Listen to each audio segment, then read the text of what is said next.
Hi, I'm Nicole. Thank you for joining me again back on the mat.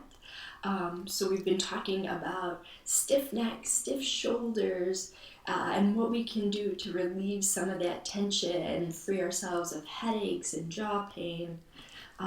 As I told you in the last video, some of that tension actually comes from our natural tendency to sort of fold forward, and we do it all the time when we're looking at our phones, when we're looking at our computers, when we're reading, when we're knitting.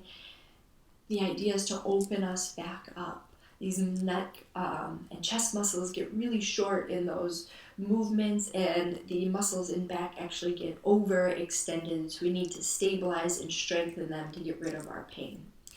So we're going to go get a little deeper. We're actually going to come to hands and knees. We call it our tabletop position.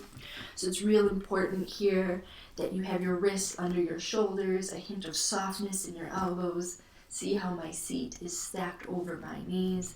And what we're going to do, we call these our cats and our cows, where we inhale, sort of pick up our chin, look up. There's that wonderful counter movement. Exhaling and taking the cat is actually playing with that overextension movement that we talked about. But it's going to get our spine good and warmed up for what's going to eventually be a bigger posture. So connecting breath to movement. Inhale, lift up, and really focus on that inhale, lift. As you exhale, think about putting some space between your vertebrae, warming up your back for these movements to come. So I'll just take one more little rinse. And I'm going to really try and encourage you to end on an inhale, to lift up, to get that wonderful stretch, and then bring it back to neutral. So we want a nice long spine, sort of flat back. We engage our core, that stabilizes our lower back. It's going to just feel like a big flex here in front. We're going to reach our right hand out in line. Try and line up our fingers with our shoulders. You want to look forward and then down so your neck is in line with the rest of your spine. Keep your left elbow soft. You might feel a little bit of heat behind your shoulder blade. That's what we want. That's really stabilizing for a trapezius. Drop your right hand. Soften into your right elbow. Take a cat-cow rinse. Just rinse away that hold. Bring it to neutral. So again, shift the weight to the right hand. Really extend. Press into sort of the heel of your hand as well as the pads of your fingers. Soft elbow. Reach the left hand, align fingers with shoulders. Have that look down so your neck is in line with the rest of your spine. Get a little heat going behind your shoulder blade. We love heat, we love contraction. That's that self-massage that we talked about. Alright, set your left hand down and rinse it out with a cat-cow.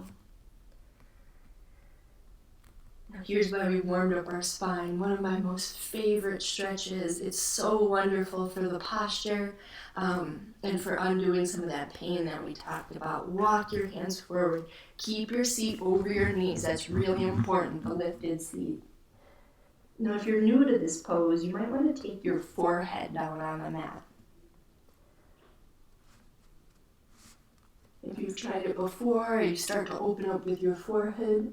You can move to your chin. In yoga, we call it anahatasana, heart-melting pose, because we're trying to drop our chest to the mat. That gives us that wonderful counter movement to our natural tendency to fold in. Gives us that squeezing, compressing self-massage between the shoulder blades. And we're going to walk it back up. And we're just going to leave our spine nice and neutral in our tabletop. How are you feeling? Hopefully a little bit better. The best way to really undo this natural fold forward is to keep doing these postures, to incorporate them every day. Hopefully these videos are short enough that you can do that. And if you like what you see, please subscribe to the page.